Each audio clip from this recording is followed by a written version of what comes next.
Welcome back to the Deep Dive. Today, we are tackling something really core to how modern surgery works, day case surgery. Yeah, it's fundamental now, isn't it? Absolutely.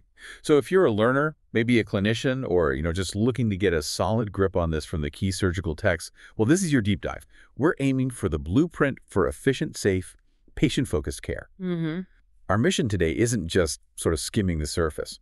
We want to really distill the whole mechanism of day case surgery, the principles, those critical pathways, and the selection criteria, which are just so important. They really We are. need to get beyond just the definitions and understand that rigorous internal logic. How does a patient actually have an operation and get safely home literally hours later? And that word rigorous is spot on because day surgery isn't, a sideshow anymore. It's a cornerstone of healthcare delivery pretty much everywhere. Right. It offers huge benefits, freeing up inpatient beds, speeding up recovery, cutting down infection risks. But the margin for error, it's basically zero. Success completely hangs on sticking meticulously to a really well-defined, high-quality pathway and having expert teams run it. Totally agree. If you miss one little detail, maybe it's a medical check that wasn't done right, or perhaps a social safety net issue, the whole system it can fail for that patient. I end up staying overnight. Exactly, which defeats the whole point. So today, we're going to unpack the formal UK definition, look at what it doesn't include, trace that whole delivery pathway step by step. We'll dissect the medical hurdles, really getting into diabetes, obesity, and that essential stop-bang screening tool. Yeah, that's key. Explore the social factors, which can be surprisingly tricky, and then we'll finish up by looking at how this super-organized model is even being adapted for urgent and emergency situations. Which is a fascinating development. It really is. Okay, let's unpack this then, starting right at the beginning with the fundamental definition itself, and maybe why the language used is so specific. Okay, definition. It sounds basic, but getting the wording right is crucial for, well, everything, clinical practice, how units are audited, even how they get paid. Right. So in the UK context, drawing from these core texts, day surgery is defined as the admission of selected patients. Selected being the operative word there. Definitely. Selected patients admitted for a planned surgical procedure with the explicit aim of them going home on the same calendar day. And that phrase, planned surgical procedure, immediately flags it as different from, say, an emergency admission or just popping in for a quick diagnostic test. Makes sense. But there's another layer, a distinction that sometimes, trips people up. It's what we call true day surgery. Ah, okay. What does true signify here? True day surgery means those specific day cases that need the whole setup, a proper operating theater, maybe a general anesthetic, or a regional block. So it separates it from simpler things. Exactly. It means we specifically exclude just routine outpatient appointments, or say a minor procedure done under local in a treatment room, or even just a straightforward endoscopy. Those aren't true day surgery. Got it. So the complexity, the need for that higher level of anesthesia and the full theater resources, that's what really marks it out. Precisely. And you mentioned a hard line, a non-negotiable boundary earlier. Yes. This is critical. Any surgery that ends up needing a 23-hour stay, which by definition includes staying overnight, well, that is not classed as day surgery. Full stop. Okay, 23 hours. Why that specific number? It seems a bit arbitrary. It does, but it's all about resource use and definition. The moment that patient stays overnight, even if they're discharged first thing the next morning, they've crossed a line. They're no longer a day case. Correct. They become a short stay admission or maybe an observational stay. And that difference is vital for hospital planning, for auditing efficiency. If they need that bed overnight, they've used an inpatient resource. Ah, okay. So the goal was missed. Fundamentally, yes. The day case goal wasn't met. It's really a definition tied to bed usage. If the system works perfectly, that inpatient bed stays free for someone who truly needs it. Complex surgery, serious medical issues. Right, that makes sense. So stepping back a bit, why the big push? Why are hospitals and health systems everywhere driving so hard for this day surgery model? The benefits must be pretty significant. Oh, they are. And they work on two levels for the patient and for the hospital or the institution. Okay, let's start with the patient. What's in it for them? Well, the advantages are pretty clear and well documented now. Most people, frankly, prefer recovering in their own home. It's familiar, it's comfortable, Less disruptive, too, I imagine. much less disruption to their home life, their family, their routines. But clinically, perhaps the biggest win is the significantly lower risk of picking up a hospital-acquired infection, an HAI. Ah, that makes sense. Shorter stay, less exposure. Exactly. Getting discharged faster is inherently safer from an infection control perspective. Okay, and then flipping it, looking at the hospital side, it's the logistics, the efficiency. Right. The advantages there shift towards throughput and how resources are managed. Day surgery consistently links to higher patient satisfaction scores. Which is a big quality marker. Huge. And crucially, it frees up inpatient beds. Every single successful day case means a high-cost, potentially high-dependency inpatient bed is now available. Available for someone else who really needs that level of care. Precisely. Someone having major surgery or someone with complex medical needs needing longer-term care, it's about managing resources effectively. It's stewardship, really. So it's definitely beneficial, but the source material really stresses that success isn't automatic. What are the absolute must-haves, the prerequisites for delivering this successfully? Okay, number one, and arguably the most important, is cultural. The day surgery service has to be seen as a priority By whom? by the entire hospital system, right up to senior leadership. Yep. If it's viewed as sort of secondary or nice to have, Then it gets bumped. exactly. The first time the main hospital wards are under pressure, the day case list gets canceled. That wastes theater time, frustrates patients, and just undermines the whole efficiency argument. Right, you lose all the gains. Completely. So, beyond that institutional buy-in, you need the right people and the right process. That means a high-quality, really meticulously planned pathway. We'll map that out in a moment. Okay. And critically, it needs to be staffed by experienced, expert, multidisciplinary teams, MDTs. These aren't junior staff finding their feet. These are specialists who really understand rapid recovery protocol. Makes sense. Experience counts. Immensely. And finally, you need the tools for the job. Yeah. The right equipment, the proper facilities, and the operational framework to make sure the patient is perfectly prepared. Okay. That the anesthesia and surgery are top-notch, day case specific, and then that the discharge is safe and timely. It's like a high-precision assembly line. And that process starts right from the moment of referral. Absolutely. That's where the pathway kicks off. Okay. Let's trace that patient journey then, right from square one. The sources talk about a logical sequence. Where does that initial referral usually come from?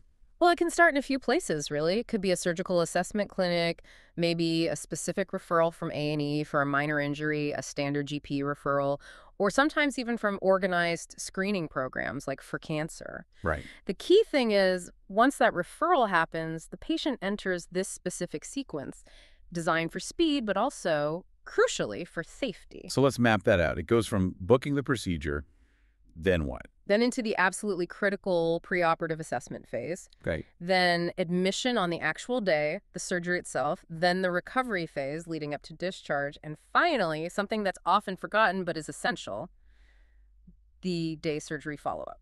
And within that pathway, you mentioned the dedicated day surgery team. How central are they? Paramount.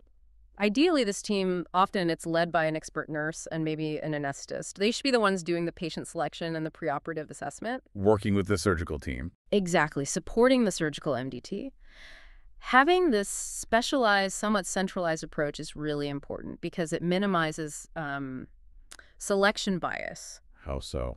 Well, it stops a busy surgical team, perhaps under pressure, from inadvertently pushing a patient who isn't quite suitable onto the day case pathway just because it seems convenient at the time. Ah, I see. They act as the gatekeepers, the quality control. Precisely. They ensure the criteria are strictly met. Okay, that makes a lot of sense. Now let's shift focus to the surgical criteria. What can actually be done as a day case?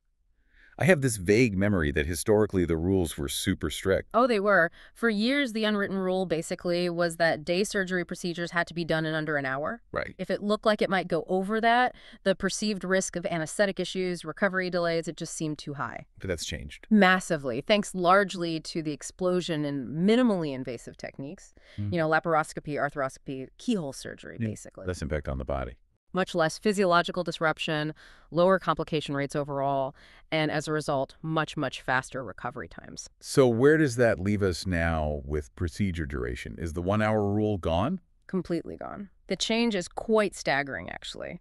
While yes, many day case procedures are still short, it's now pretty routine for operations lasting 3, even 4 hours to be done successfully as day cases. 3 to 4 hours. Wow. Yeah. It really highlights the progress not just in surgery, but maybe even more so in modern anesthesia, the drugs we use, the way we manage pain, allowing for rapid wake-up and control. So if duration isn't the strict limit it used to be, what are the core requirements now? What makes a procedure suitable for a day case pathway today? There must still be rules. Oh, absolutely. There are 4 key requirements, and they're all focused on minimizing immediate post-op risk and ensuring the patient can function safely at home. Okay, what's number one? First, the procedure itself must carry a low risk of significant immediate postoperative complications. We're talking about the really scary stuff, catastrophic bleeding, sudden airway problems. Things needing urgent intervention. Exactly. If the procedure inherently carries a high statistical chance of needing immediate major intervention right after, it's just not suitable for sending the patient home quickly. Makes sense. Number two. The patient has to be able to eat and drink, or at least take oral nutrition, pretty soon after the operation without any major issues. Why is that so critical? It's fundamental to avoid dehydration, obviously, but also so they can take their oral pain relief and any other necessary medication. Right. And number three, that links to pain management. Yes. Post-op pain needs to be manageable primarily with oral painkillers. So tablets, basically. Tablets, liquids, whatever they can take by mouth. Yeah. Now, this doesn't rule out using, say, strong local anesthetic infiltrated around the wound during surgery or even doing a planned peripheral nerve block beforehand. Okay. But the crucial point is when they walk out the door, they must be able to control their pain just with the pills they're given. If it looks like they'll need IV pain relief after discharge, they don't meet the criteria. Got it.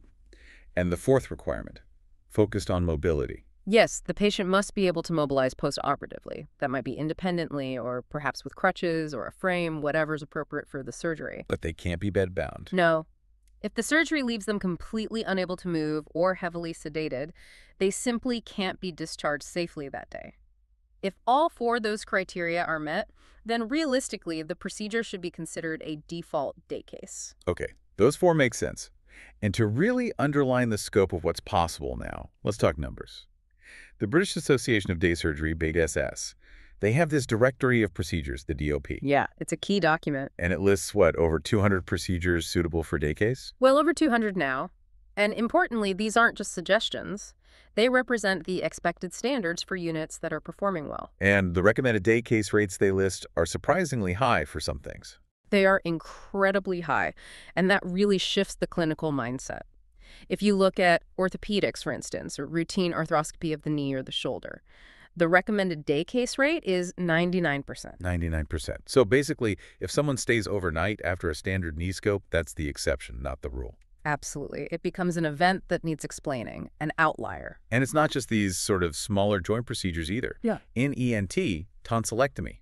But you mentioned that has a high rate. 90%. Recommended day case rate for tonsillectomy is 90%. And I know for many people listening, maybe even clinicians trained a while ago, tonsillectomy has always meant an overnight stay, often longer. Absolutely. That was the standard. But modern techniques, better bleeding control, and really strict selection and discharge protocols have completely changed that expectation. That's a huge shift in practice. Yeah. What about general surgery? Things like gallbladder removal. Yeah, laparoscopic cholecystectomy, keyhole gallbladder removal. Even that now carries a recommended day case rate of 75%. 75%. That still feels quite high for major abdominal surgery. It is high, and it reflects how good laparoscopic techniques have become. And even in vascular surgery, things like transluminal operations on the iliac or femoral arteries working inside the blood vessels are listed at 85%. Okay, back to that 75% for a lap call. That's still, removing an organ. What about the risks? Things like a bile leak, which can be serious. How do they manage that risk when the patient is potentially an hour away from hospital? Doesn't that risk in reality push the actual rate lower than 75%? That's a really important practical question, and the answer lies in that very first step. Selection. Oh. That 75% figure assumes optimal patient selection and a perfectly executed pathway.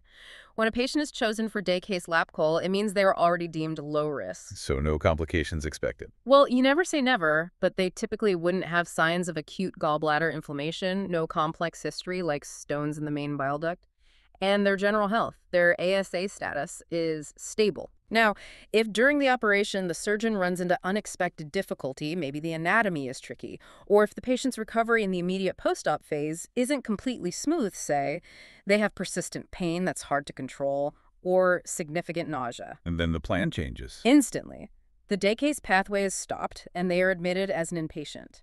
That 75% reflects the success rate when the selection works, and the procedure and recovery go exactly as planned. It's about filtering out the higher risk patients before they even get to theater. That context is absolutely vital. It's about minimizing the population at risk right from the start. Precisely. Which leads us perfectly into the next big topic, Yeah. the medical criteria for selecting those patients. Mm. Right? This is where, as you say, it gets really interesting, because hitting those high success rates, like 75% for gallbladders, means many of the old barriers had to come down. They absolutely did. But strict medical criteria still have to be in place. It sounds like a real balancing act. The focus isn't just excluding people anymore, it's optimizing them. That's exactly the shift in thinking. It's Yeah. probably the biggest single takeaway for anyone learning about this. Because anesthesia and surgery have moved on so much, there are actually very few absolute medical restrictions left. Okay. The whole emphasis now is on optimizing a patient's health before surgery so that they can be treated safely as a day case. It's not about using their existing conditions as an automatic reason to say no. So we shouldn't be getting hung up on things like, just their age or their weight as simple cutoffs. No, definitely not. Suitability is judged almost entirely now on their actual comorbidities, the other health problems they have, and crucially, their functional status. How well do they cope day to day? Right.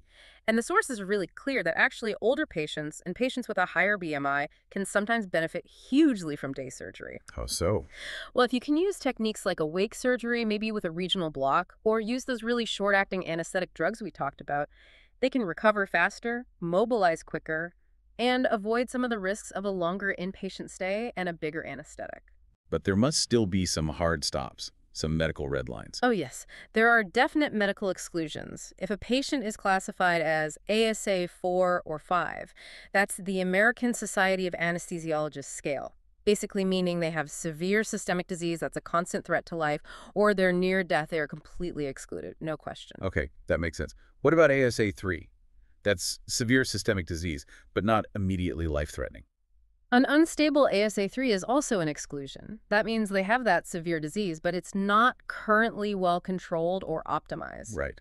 And the general rule for everyone else with health issues. If a patient turns up for their pre-assessment with any poorly controlled condition or abnormality, high blood pressure, unstable angina, blood sugar all over the place, their elective surgery must be delayed. Until it's sorted out. Until optimization is achieved and demonstrated. No ifs, no buts for planned surgery. This obviously needs good teamwork between the surgeons, the anesthetists, and maybe the patient's GP or other specialists. Right. Okay.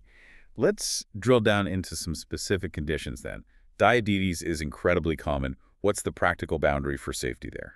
Diabetes is definitely manageable, but it needs careful planning. The UK guidance gives a specific target.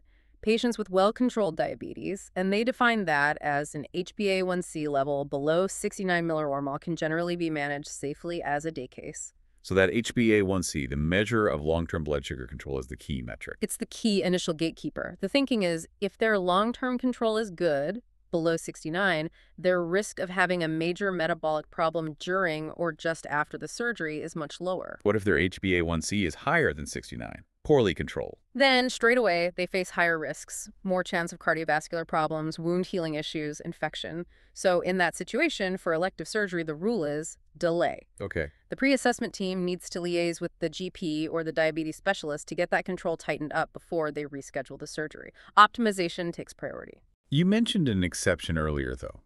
What if the reason for the surgery is actually messing up their diabetes control? Ah, yes, that's a really important practical point. Let's say you have a patient with a badly infected diabetic foot ulcer or some other acute infection that's sending their blood sugars haywire. Right. In that case, you might need to do the surgery quite urgently to remove the source of the infection or inflammation. You can't wait weeks to optimize the HbA1c. So what happens then? The anesthetist does their best to optimize the blood sugar in the short term, maybe using an insulin infusion, what's called a sliding scale, right before and during surgery. But importantly, this case isn't strictly elective anymore, and that patient might well need to stay overnight just for metabolic monitoring. So they fall out of the day case definition anyway. Often, yes. The need for urgent intervention and the instability overrides the day case goal in that scenario. Got it. Okay, let's move on to epilepsy. Is that still seen as a big hurdle? Not if it's well controlled. Patients whose epilepsy is stable on medication are generally not excluded. The absolutely essential thing, and this is a huge safety check for the nursing staff on the day, is making sure they do not miss their normal anti-epileptic drugs. During the fasting period or the rush of the day? Exactly. Missing doses is the #1 trigger for a postoperative seizure. So meticulous medication management is key. But conversely, if their epilepsy is poorly controlled, lots of recent seizures, then yes, they need optimizing by their neurologist first before any elective procedure. Right. Now, obesity. You said this area has changed rapidly. The old view was pretty much automatic exclusion for higher BMIs. It really was. Heavy caution, lots of exclusions, but the guidelines have shifted dramatically. How so? Well, the caution is still there, but it's been replaced by calculated risk management and planning. The 2019 guidance basically says, and this is pretty definitive, that even morbidly obese patients can be safely managed in expert hands with appropriate resources. So BMI alone isn't a no. No, BMI alone is not an exclusion criterion. It's an indication that you need specialized planning and assessment. And a big part of that specialized planning, particularly for patients with obesity, is looking for undiagnosed obstructive sleep apnea OSA. Absolutely critical, which is why the Start Bang Screening tool is now essentially mandatory during preoperative assessment for patients with higher BMIs or other risk factors. Okay, let's quickly break down Stop Bang for listeners. STOP are the symptoms. Correct. S for loud snoring, T for daytime tiredness or fatigue, O for observed pauses in breathing or choking gasping during sleep, and P for high blood pressure, treated or untreated. And BANG are the objective risk factors. Yes. B for high BMI, usually 35 kilometer in plurs, A for age, over 50, N for large neck circumference, over 40 centimeters or 16 inches, and G for gender, male. And a high score flags a high risk of OSA. Yes. A score of 3 or more suggests intermediate or high risk. This means they might have real difficulty maintaining their airway even with just sedation, let alone a general anesthetic. And going even further, there's a specific checklist from SOBA, the Society for Obesity and Bariatric Anesthesia, highlighting specific red flags. If a patient has these, they need even more careful handling. That's right. These SOBA red flags really pinpoint the patients who might push the boundaries of day case safety, even with optimization. Let's walk through the key ones. Can we group them maybe? Yeah, we can probably group them into, say, functional and cardiac issues, respiratory physiology markers, and then high-risk history factors. Okay, functional and cardiac first. Right. So a red flag would be poor functional capacity, like they get breathless just walking on the flat. Also, any evidence of an abnormal ECG or uncontrolled high blood pressure or diagnosed congestive cardiac failure, CCF, or significant ischemic heart disease, IHD, these things are obviously worsened by the stress of surgery. Makes sense. What about the respiratory physiology markers? These seem especially relevant in obesity. They are critical. The hard numbers here are an oxygen saturation, SpO2, less than 94% when breathing room air that shows poor baseline lung function. And even more specific, a blood bicarbonate level greater than 27 millimole. Okay, bicarbonate over 27. Why is that a red flag? What does it suggest? It strongly suggests underlying obesity hypoventilation syndrome, or OHS. Right. Can you just quickly recap OHS for us? Sure. OHS is basically where the sheer weight of the chest wall and abdomen chronically restricts breathing, especially during sleep or sedation. The body can't get rid of carbon dioxide efficiently. Okay. So CO2 levels build up in the blood over time, making it more acidic. The kidneys try to compensate for this chronic respiratory acidosis by retaining bicarbonate, which is an alkali. So that high bicarbonate level is the body's way of signaling, I'm chronically struggling to breathe properly and retain CO2. And the danger during anesthesia. When you give anesthetic drugs, which naturally suppress breathing, you risk tipping someone with OHS into severe hypercapnia, dangerously high CO2 levels, and respiratory failure. It turns even light sedation into a major post-op respiratory risk. Got it. That context is really helpful. And the third group of SOBA red flags, the history ones. These are more about past events or overall risk scores. So a documented previous DVT, deep vein thrombosis, or PE, pulmonary embolism, is a flag. A stop bang score of 5 or higher definitely raises concerns, and a high-risk score on prediction tools like the ACS NSQIP surgical risk calculator. So if a patient ticks one or more of these red flag boxes, does that automatically rule them out of day surgery? Not necessarily, and this is such an important point. Hitting a red flag doesn't mean exclusion. It means mandatory specific considerations must be put in place. The pathway adapts. Exactly, the pathway gets upgraded. This might mean making sure they use their home CPAP machine right up until surgery, maybe doing preoperative blood gas tests, getting formal cardiology or respiratory specialist input. It definitely means ensuring a very experienced anesthetist is allocated to the case. You might even proactively book an HDU bed just in case things don't go smoothly post-op. But, and this is key, with all that extra planning and those resources in place, the patient might still be suitable for day case surgery. It's about mitigating the identified risks. Precisely. And the anesthetic technique itself for these patients optimized, but still higher risk due to obesity or OSA. What's the guiding principle? The anesthetist's main goal is fast in, fast out. Use the short-acting drugs possible. So focus on short-acting general anesthetic agents and absolutely strictly avoid any long-acting opioids. Like IV morphine. Definitely avoid IV morphine if you can. It's notorious for causing prolonged drowsiness, sedation, respiratory depression, and nausea, all things that will kill a timely discharge. We need these patients awake, alert, breathing well on their own, and able to mobilize quickly. No heavy-hitting, long-lasting drugs. Okay, we've navigated the surgical suitability, we've tackled the often complex medical criteria, and the importance of optimization. Now we hit the third hurdle, the social criteria. And paradoxically, sometimes these can be the biggest stumbling block. Right? Even for a perfectly healthy patient having a minor op. They absolutely can be, because these criteria create that essential safety net for the first 24 hours after the patient leaves the hospital's direct care. So there are 3 main pillars we need to satisfy here. That's right, 3 social pillars. Pillar 1 is about adequate housing conditions. What does adequate mean in this context? It's not about judging how nice their house is. It's about basic safety features. Reliable heating, access to an inside toilet, and importantly, access to a working telephone landline or mobile. These are just fundamental for safety and communication if something goes wrong. Okay, basic amenities. Pillar 2. Pillar 2 is proximity. The patient needs to live within roughly a 1-hour drive of a hospital. You emphasize a hospital there, not necessarily the one where they had surgery. Correct. That's a common point of confusion. It doesn't have to be the surgical hospital. It just needs to be any hospital capable of assessing and managing a potential post-operative emergency. For most people in the UK, that makes this criterion relatively easy to meet. Right. But pillar 3, this is the one that often causes the headaches. This is usually the toughest one in practice. It's the requirement for a responsible adult, a competent friend, relative, carer, who must agree to stay with the patient for a full 24 hours after they've had a regional or a general anesthetic. 24 hours. Why so long? It covers that period where cognitive function might still be subtly impaired from the anesthetic, even if they feel okay. It's also the highest risk period for immediate complications like bleeding or reactions to medication. Having someone there provides essential monitoring and support. It's a non-negotiable safety requirement in standard practice. But as you say, non-negotiable but logistically challenging. Sure. What about people who live alone? Students, people without family nearby. This must rule out a lot of potentially suitable patients. It historically did. And acknowledging that reality, different centers have had to get quite innovative to stop this responsible adult rule becoming a massive barrier to accessing efficient day case care. So there are workarounds. There are models being tested and used successfully. Our source material points to 2 really interesting but quite different UK examples. Okay, what's the first model? Model 1 comes from Torbay and South Devon NHS Foundation Trust.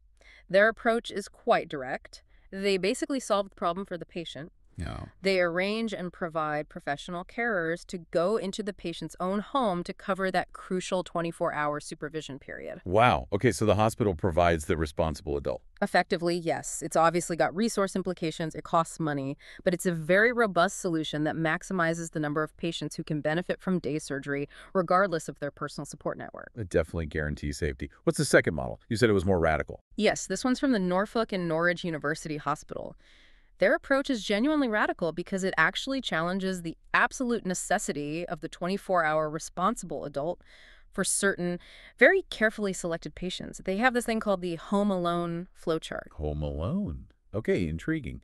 So this allows some low-risk patients to go home without a carer. Yes, provided they meet a very strict set of safety criteria navigated through this specific decision flowchart. Okay, we definitely need to walk through the logic of that flowchart. It sounds crucial for understanding how they manage that risk. Yeah. Let's take a hypothetical patient, Sarah.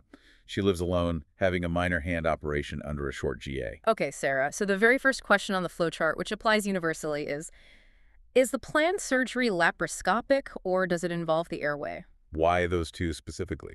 Laparoscopic surgery, even minor, involves inflating the abdomen and has a small risk of internal bleeding or pain. Airway surgery, anything involving the nose, throat, neck, or procedures known to cause potential bleeding or swelling near the airway, carries obvious risks to breathing. Right. So if Sarah's surgery was one of those, the answer is yes. If yes, the standard rule applies strictly. She must have an escort home, and she must have a responsible adult with her for 24 hours. No exceptions for those procedures. But Sarah's having minor hand surgery. So for her, the answer to that first question is NO. What's next? If the answer is no, the next question is simple. Do you live alone? Sarah says, yes, I do. Now what? Okay, now we're on the home alone pathway possibility. The next step is to check her options. Can you arrange for someone, a friend, family member, neighbor, to come and stay with you for the 24 hours? If she says, yes, my sister can come over then. Great. Problem solved. Yeah. She follows the standard discharge procedure, goes home with her sister. But let's say Sarah, like many people, genuinely has no one available locally. So she answers NO. She cannot arrange someone. What's the hospital's next question? You said it was quite philosophical. It is. This is where the model gets really interesting. The nurse then asks Sarah, do you want someone to be at home with you? Acknowledging her preference and autonomy. Exactly. It respects her view. Now, if Sarah says yes, she would feel safer or more comfortable with someone there, but she just can't arrange it. And the hospital has to step in. Yes. The hospital is then obligated to find a solution. That might mean arranging a professional carer, like the Torbay model, or, if that's not possible, admitting her overnight as a compulsory inpatient. Safety comes first if she expresses that need or desire. Okay. But what if Sarah is very independent, feels fine, understands the risks, and says NO, she doesn't want or feel she needs someone staying over? Right.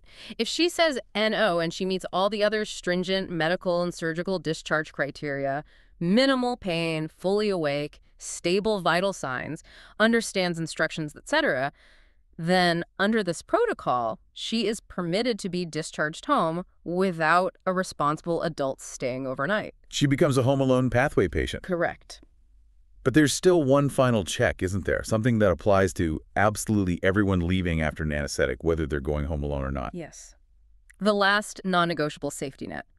Every single patient must have a responsible adult escort for the physical journey home. Why is that still mandatory, even for the home alone patients? Because immediately after an anesthetic, even a short one, their reaction times, judgment, and coordination can be impaired. They absolutely cannot drive themselves or navigate public transport safely. So having someone physically escort them home is essential for that immediate post-discharge phase. Doesn't matter if the house is empty when they get there, the journey itself needs an escort. It's a pragmatic final safety check. That makes sense. And the key outcome from these innovative models, both the Torbay-Cara model and the Norfolk and Norwich home alone pathway. What's really striking is that the data reported from both over several years of operation shows excellent patient satisfaction levels and, most importantly, no increase in adverse outcomes or readmissions compared to traditional practice. Wow. It strongly suggests that this kind of flexibility, when it's underpinned by really rigorous risk assessment and clear protocols like that flowchart, is not only efficient but also safe and ethical. It expands access without compromising safety. Okay, so if we sort of connect all these selection principles back to the bigger picture, the long-term success and sustainability of day surgery really boils down to logistical excellence. Right. Having great selection criteria is one thing, but making it work day in, day out, that's about the process and the place. Exactly. It's an exercise in organization. You simply cannot achieve those high discharge rates consistently if your day surgery unit is constantly being pulled in different directions, fighting for resources, or being disrupted by the pressures of the main inpatient hospital. Which leads directly to the importance of dedicated facilities. The national guidance, RCOA, RCS, BADS, they all strongly recommend having a dedicated unit, don't they? Ideally, yes. The gold standard is a completely self-contained unit. Its own admission area, its own dedicated operating theaters, and its own separate discharge ward or lounge. But that's a big investment. What's the minimum requirement if a hospital can't manage a fully separate unit? The minimum acceptable standard is a dedicated day surgery ward. Even just having that physically separate ward space run by staff focused only on day cases makes a huge difference. That physical and logistical separation is really key to getting the quality benefits. Let's spell out those benefits. Why is having a dedicated space so much better? It seems obvious, but what are the specific advantages? Okay, firstly, staff expertise. Nurses, healthcare assistants, technicians who work only in day surgery become real specialists. They get deeply familiar with the rapid recovery protocols, the specific discharge criteria, the common issues day case patients face. Knowledge that maybe a general inpatient ward nurse wouldn't have to the same degree. Exactly. Secondly, those dedicated staff aren't distracted. They're not constantly being pulled away to deal with acutely unwell inpatients or ward emergencies. Their focus remains entirely on the flow and safety of the day case patients. And that focus leads to resilience. Yes, that's the third massive benefit. And resilience. Day surgery activity in a dedicated unit can often continue uninterrupted, even when the main hospital is under severe pressure with inpatient bed shortages. Because they're not competing for the same beds. Precisely. This drastically reduces the number of frustrating last-minute cancellations for day case patients, which is a huge win for efficiency and, frankly, for patient trust and experience. Makes sense. Any other benefits? Well, thinking about infection control, particularly relevant recently, a dedicated unit can be more easily designated as a protected, COVID-secure green pathway area. Ah, okay.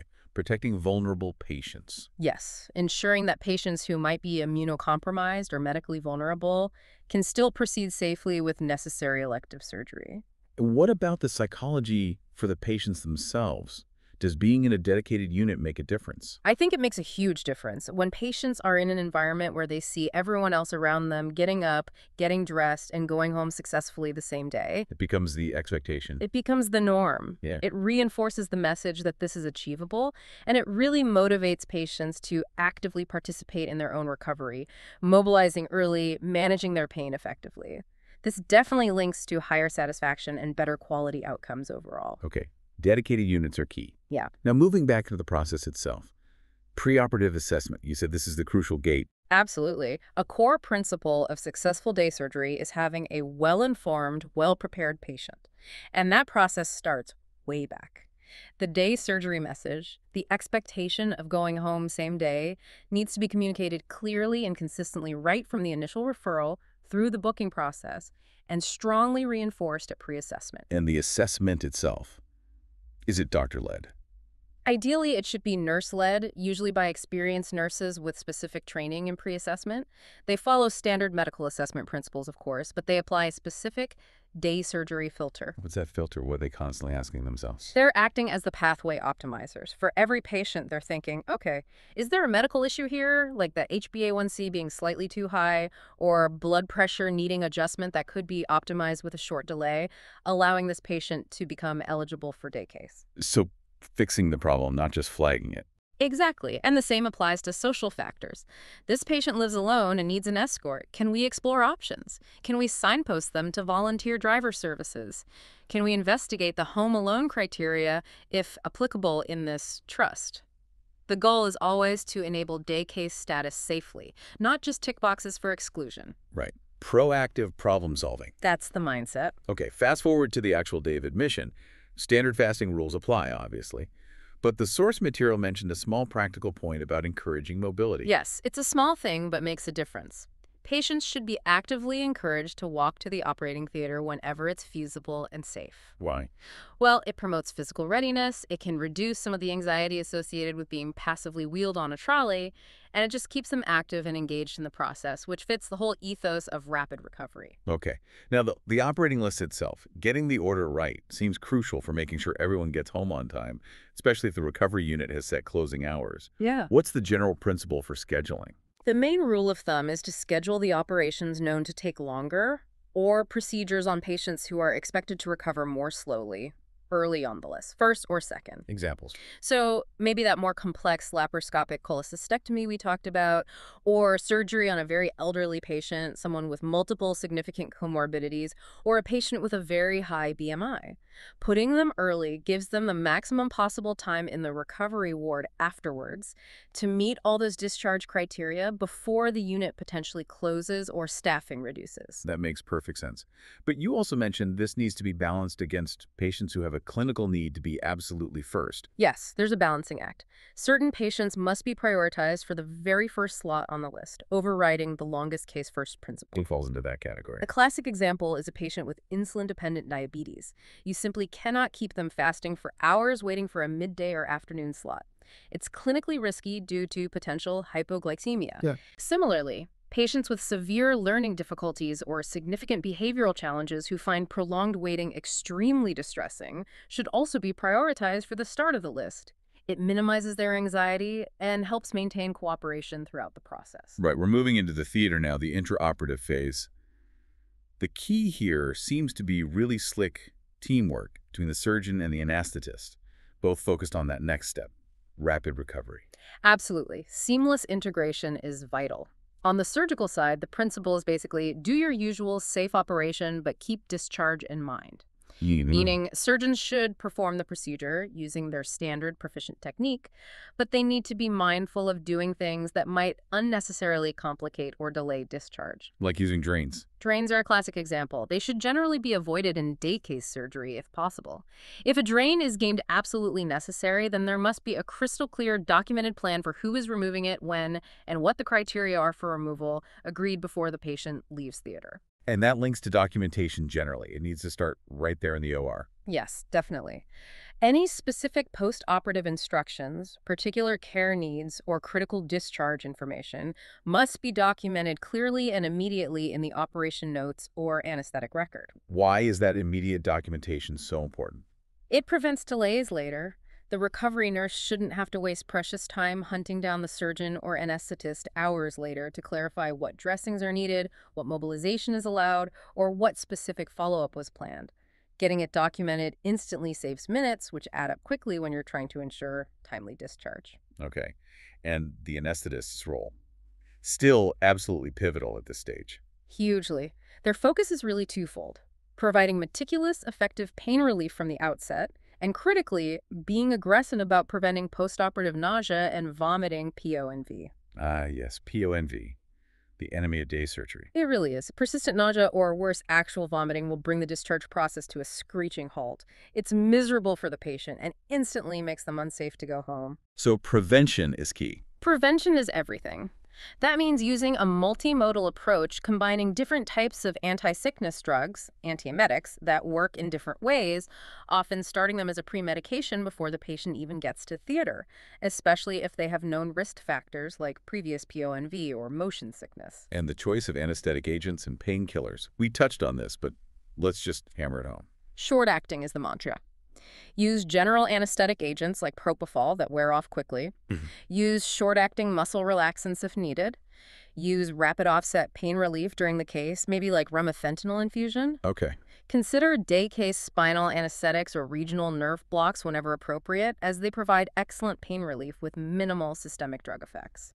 And the golden rule, worth repeating: avoid long-acting opioids like intravenous morphine or fentanyl patches unless absolutely unavoidable. Because they cause. They cause delayed recovery primarily through prolonged drowsiness, sedation, sometimes respiratory depression, and often persistent nausea, all of which keeps the patient stuck in a valuable recovery bay and prevents timely discharge. Got it.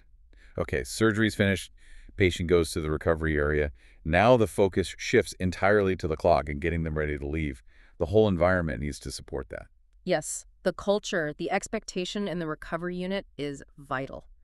Everyone involved, the patient themselves, the nurses, the surgeons who might review them, even the hospital managers looking at flow, the default expectation must be, this patient is going home today. Unless something unexpected happens. Exactly. Admission should only occur if an unforeseen complication arises, or if the patient fails to meet the discharge criteria despite adequate time and management. And the actual discharge decision is usually made by the nurse. Routinely nurse-led, yes. Following clear, agreed protocols and criteria, the nurse acts as that final safety checkpoint. Is there usually a minimum time they have to stay? Or maximum time? Generally, there shouldn't be an arbitrary minimum time restriction. If a patient meets all the criteria quickly after a short procedure, say by noon, they should be able to go home then. No need to wait until the end of the day. But there are exceptions. Some procedures need a fixed observation period. Yes, the main one cited is usually tonsillectomy. Due to the specific risk of postoperative bleeding, secondary hemorrhage, patients typically must remain under observation in the hospital for a minimum of 6 hours after the surgery finishes, regardless of how well they seem. Okay. But for most others, it's criteria-led. Criteria-led, exactly. Once they tick all the boxes, they can go. Right, let's break down those discharge criteria. There are quite a few, I think 11 key points in the source material. How can we group them to make them easier to remember? Yeah, 11 seems a lot, but we can group them logically into maybe 3 areas. First, clinical stability and awareness. Second, functional recovery and comfort. And third, the logistical safety net. Okay, group 1, clinical stability and awareness. What's in there? Right. First criterion. Vital signs, pulse, blood pressure, respiration rate, oxygen saturation must have been stable and within acceptable limits for at least the last hour. No sudden worrying changes. Right. Second, the patient must be correctly oriented to time, place, and person. Their cognitive function needs to have returned fully after the anesthetic. Makes sense. And third, they must report adequate pain control that is being achieved just with the oral painkillers they've been given. And importantly, they must verbally confirm they understand how and when to take those painkillers at home. Okay, that's stability and awareness covered. Group 2, functional recovery and comfort. This covers the more practical aspects. Fourth criterion, they must be able to dress themselves and walk, mobilize safely with aids if needed appropriate to their surgery. Right. Fifth, they must have minimal nausea, vomiting, or dizziness. Persistent symptoms mean they stay. Sixth, they must have successfully tolerated oral fluids without feeling sick. Need to stay hydrated. Exactly. Seventh, there should be minimal bleeding or ooze from the wound or drain site, no active worrying bleeding. And eighth, usually procedure dependent. They must have passed urine, especially important after pelvic or lower abdominal surgery, or if they received a lot of IV fluids to ensure no urinary retention. Okay, that's the functional group. Lastly, group 3, the logistical safety net. This closes the loop. Ninth, the absolutely critical check. Confirm they have their responsible adult escort present ready to take them home, that mandatory transport escort we discussed. Got it. 10th, they must have received both written and verbal instructions covering post-op care, expected recovery, warning signs to look out for, and who to contact if worried. Understanding must be checked. And 11th? Their follow-up arrangements must be confirmed, for example, clinic appointment, GP check, and crucially, they must be given an emergency contact number. And the sources stress this needs to be a number answered by a suitable person who can actually give advice. 200-4-7, not just an answer phone or a generic hospital switchboard number. That detail on the contact number is so important, isn't it? It really completes the safety loop once they're out the door. It absolutely does. What about the actual medication they take home? Well, the take-home meds, TTOs or KTAs, must provide enough pain relief to keep them comfortable, and as we said, should probably include an antiemetic just in case, especially for PONV-prone patients or procedures. Anything to speed up getting those meds. Pharmacy delays can be a bottleneck. Yes. A key efficiency tip mentioned is using prepackaged sets of the most commonly used analgesics, like standard doses of paracetamol and ibuprofen. If these are pre-approved and ready to go, it dramatically cuts down on prescribing time and pharmacy dispensing time, reducing those frustrating end-of-day delays. Smart. And the final step, once they're home, is their follow-up. Yes, and this is non-negotiable for good practice and quality improvement. All-day surgery patients must be telephoned the day after their surgery. Why is that call so important? It serves 3 vital functions. 1, it provides support and reassurance to the patient. answers any simple questions they might have. 2, it allows the team to actively screen for any early complications. Maybe pain isn't controlled, maybe there's more bleeding than expected. It's an early warning system. Okay. And 3, it's crucial for collecting audit data. How was their pain? Did they feel sick? Were the instructions clear? Did they need to seek help? That data is invaluable for feeding back into the system to constantly refine and improve the pathway for future patients. Okay, so we've built this picture of a really highly structured, fine-tuned system for planned elective surgery. It sounds incredibly successful when done well. It really is. But now, the sources talk about applying the same model, the same thinking, to urgent or emergency care. How does that work? How can something so planned cope with the unexpected nature of emergencies?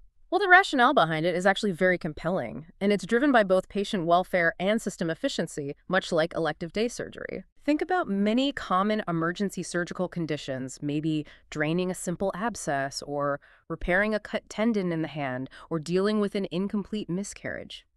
These are urgent, yes, but often relatively minor procedures and not immediately life-threatening. Right. They need doing soon, but perhaps not drop everything right now. Exactly. The big problem historically is that these minor emergencies often get pushed to the bottom of the priority list for the main emergency operating theater, which is rightly focused on major trauma or life-threatening cases. So they end up waiting. They end up waiting for hours, sometimes even days, stuck on the ward, kept starving unnecessarily, and occupying an expensive inpatient bed, all for a procedure that might only take 20-30 minutes. That sounds incredibly inefficient and frustrating for the patient. It is. So the idea is, if we can identify these suitable emergency patients early on, apply the same rigorous day case selection criteria and pathway principles, we can potentially manage them much more efficiently and safely as day cases. Freeing up the emergency theater and the inpatient beds. Precisely. It helps the whole system flow better. And this isn't just theoretical, it's being used successfully now across different specialties. ADDs even includes common emergency procedures in its directory of procedures with suggested target day case rates. Okay, let's look at some of those emergency numbers. They must reflect confidence in the process. They do. For example, in gynecology, for an ERPC evacuation of retained products of conception after miscarriage, the suggested day case rate is 95%. Wow, 95% for an emergency procedure. Yeah. For incision and drainage of a simple perianal abscess, also 95%. Even for surgical repair of a cut hand or wrist tendon, again, 95%. Why are these procedures so suitable? Generally, they're relatively short. The postoperative pain is usually manageable with oral medication, often supplemented with good local anesthetic blocks, and the risk of immediate severe complications needing inpatient care is low in well-selected patients. We also see things like fixing certain fractures listed. Yes, reduction and fixation of specific relatively stable fractures, like of the zygomatic complex, cheekbone, or certain ankle or wrist fractures are increasingly being managed through emergency day case pathways. And even appendectomy, the classic emergency, is mentioned, though the rate is lower. Yes, it's included, but at a much lower suggested rate of 15%. This clearly indicates it's only suitable for a very select group, probably patients presenting very early with uncomplicated appendicitis, who are otherwise fit and well, and where a laparoscopic approach is planned. It shows the ambition is growing, though. Okay, so if we identify a suitable emergency patient, how do we actually get them onto a day case pathway without completely disrupting the planned elective lists? There are essentially two main pathways for managing them. Pathway 1. For procedures that are urgent but can safely wait more than, say, 24 hours perhaps, that non-displaced wrist fracture that needs fixing but isn't desperate, the patient can potentially be assessed, optimized if needed, and then follow a slightly modified elective pathway. How does that work? They might be swabbed for infections like MRSA, may be asked to isolate at home for a short period, and then brought in specifically via the elective green pathway entrance to have their procedure on a planned list a day or two later. The key is they never occupied an acute inpatient bed overnight while waiting. Right, minimizing bed usage. What about pathway 2, for cases that are more time critical but still potentially suitable for same-day discharge? For these, they need scheduling more quickly. One option is to assess them, confirm suitability, maybe discharge them home for a few hours, with instructions to return at a specific time to an acute surgical admissions unit, ready to be added onto an appropriate list. Or keep them in. Or, perhaps more efficiently, they can be actively scheduled as the first case on the next available emergency list. Giving them that priority slot ensures the surgery happens early enough in the day to allow sufficient recovery time for same-day discharge. So it avoids them languishing all day, only to get done late and need an overnight stay purely due to timing. Exactly. It's Yeah. proactive scheduling for discharge. But crucially, even if the emergency procedure itself goes perfectly, we still need to apply the same rigorous discharge checks as for an elective patient. We need to watch out for contraindications. Absolutely. Before sending any emergency patient home the same day, you must actively look for reasons not to. The key contraindications are signs of systemic instability, Such as? evidence of systemic sepsis, unstable diabetes that hasn't been adequately controlled perioperatively, major comorbidities that clearly require ongoing acute monitoring, needing ongoing parenteral, IV or injectable pain relief that can't be switched effectively to oral alternatives, or simply if the clinical team deems the patient unsafe to mobilize properly or cognitively unsafe to manage at home, especially if that crucial social support or responsible adult isn't reliably in place. If any of those apply, they stay in. If any of those red flags for discharge are present, yes, they must be admitted for appropriate observation or treatment. Safety always overrides the day case goal. Hashtag tag tag outro. Okay, we have covered a huge amount of ground there, really mapping out the detailed structure that makes day case surgery work so well when it's done right. We started with that precise definition, making sure to exclude the 23-hour stay. The critical boundary. Move through the surgical and medical selection, emphasizing that shift towards optimizing patients rather than just excluding them. Yeah, that's key. Looked at the nuts and bolts of list planning and landed on those, 11 rigorous criteria for a safe, usually nurse-led discharge. And I think the main principle, the thread running through all of this for anyone listening, is that achieving those high success rates isn't magic. It hinges entirely on the whole clinical team, surgeons, anesthetists, nurses, managers, really prioritizing the pathway, maintaining those dedicated facilities where possible, and then rigorously, consistently adhering to all the detailed criteria we've discussed, whether that's checking the HbA1c, carefully interpreting those SOBA red flags for obese patients, or double-checking that the responsible adult escort is actually there before the patient walks out the door. That attention to detail is paramount. Now, thinking about the future, we talked about those innovative home alone models, like in Norfolk and Norwich, which challenge the traditional 24-hour supervision rule for some. Yes, pushing the boundaries safely. And we've seen how the day case model is expanding into managing certain acute emergencies effectively. It makes you wonder, what's the next frontier? Well, that's the provocative thought, isn't it? If the main remaining barrier for many potential day case patients is that 24-hour social support requirement, Yeah. how might future surgical pathways leverage technology to bridge that gap? Could we see wider use of smart devices, maybe wearable tech, for continuous telemonitoring of vital signs at home? Could AI assessment tools potentially help interpret that data, flag early warning signs remotely? So technology effectively acting as a virtual responsible adult for monitoring. Potentially for certain low-risk patients and procedures. If we could reliably and safely monitor physiological stability and compliance remotely, could that further reduce the need for that strict 24-hour human supervision requirement? That would be a huge leap. It would push the boundaries of safe, patient-centric care even further, wouldn't it? Potentially maximizing day case utilization for almost everyone, regardless of their immediate social network. It's about merging that logistical efficiency with technological safety nets. A really fascinating prospect for where surgical delivery could go next. Definitely something to think about. Hopefully this deep dive has given you a solid framework to anchor your revision or inform your practice. Thanks for joining us. Thank you. We'll catch you next time for another deep dive.